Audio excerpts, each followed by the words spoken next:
예, 여러분 안녕하십니까. 드디어 오르는 이 필수 어휘, 필수 개념어 백전백승의 100번째에 왔습니다. 와! 우리 요 책을 만들고 시작하고 한 정리하고 한 우리 선생님 최재호 선생님을 비롯해서 지금까지 쭉 이 어휘를 정리해 준 선생님께 진짜 감사드립니다. 진심으로 감사드립니다. 이 책의 저자 누구라고요? 최재호 선생님입니다. 최재호 이 책 만들라고 정말 고생하셨어요. 100번 양면성에 대해서 잠깐 살펴보겠습니다. 양면성, 둘 양자의 형상, 면, 양쪽의 면이 있다 이런 얘기죠. 한 가지 사물에 속해 있는 서로 다른 두 가지 성질이다. 이게 이중성과 어떠냐라고 봤을 때 이중적인 면과 통하는 면도 있죠. 이중적이라고 하는 면과 예를 들어서 흙과 백을 동시에 있다 이중적이라고 볼 수도 있어요. 근데 그것도 양면적이라고 보는 거죠. 그런데 국어 어휘에서는 그 어휘가 갖고 있는 고유한 느낌 같은 게 있어요. 양면적이다라고 했을 때 부정적 의미가 그렇게 강하지는 않죠. 다양성 측면에서 보는 경우가 있습니다. 양면성은요. 근데 이중적이다면 좀 부정적이죠. 겉다르고 속다르다 이거죠.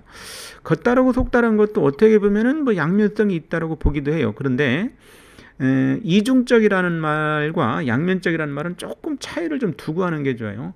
그 일은 어떻게 보느냐. 장단점이 동시에 있다 양면성이 있다 보는 거죠. 이중적이라는 것은 착해 보이는데 나쁜 거 이런 거라서 조금 개념상의 차이가 있을 수 있습니다. 어휘는 항상 확장하는 연습이 좀 필요해요. 그래서 선택지가 활용된 사례 보면은 변해버린 큰오빠와 온전히 남아있는 큰오빠가 나의 생각 속에 공존하고 있는 것에 양면성이 나타나는 거 나왔습니다. 이때 이중적이면 조금 비슷한 속성도 좀 있어요. 하지만 같은 인물이지만 서로 다른 측면이 있구나 이런 얘기입니다. 오늘로서 이제 어휘 100번째가 끝나는데 이 양면적이다라는 말로 끝나는 게 참 상징적이네요.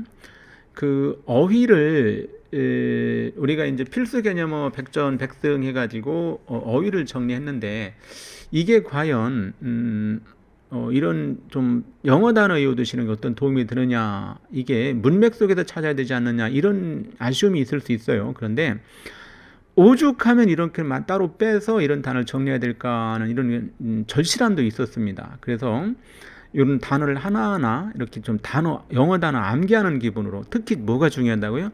한자의 의미를 잘 찾아보세요. 한자 의미를 찾아보고, 그래서 같은 말이라도 양면적인 특성이 있는 것도 좀 따져보는 것도 중요하다 이렇게 생각을 합니다.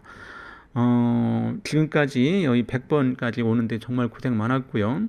여러분들이 최소한 이 정도는 알아둔다면, 이거 한다고 모든 걸 다 해결되지는 않겠지만 최소한 이 정도는 알아둬야 된다는 우리는 절실함에서 시작을 했습니다. 모든 단어 어휘, 한 가지만 더 말씀 좀 드리자면, 어떤 하나의 단어에서 상대적 개념을 같이 꼭 찾아보세요. 상대적 개념이나 유사한 개념. 그럼 어휘가 계속 확장이 돼요. 지금 말씀드린 양면성 하나만 보더라도 양면성과 상대적인 감을 볼까? 한 가지 뜻만 오리려고 하는 것, 순수성 같은 것도 있을 수 있겠죠.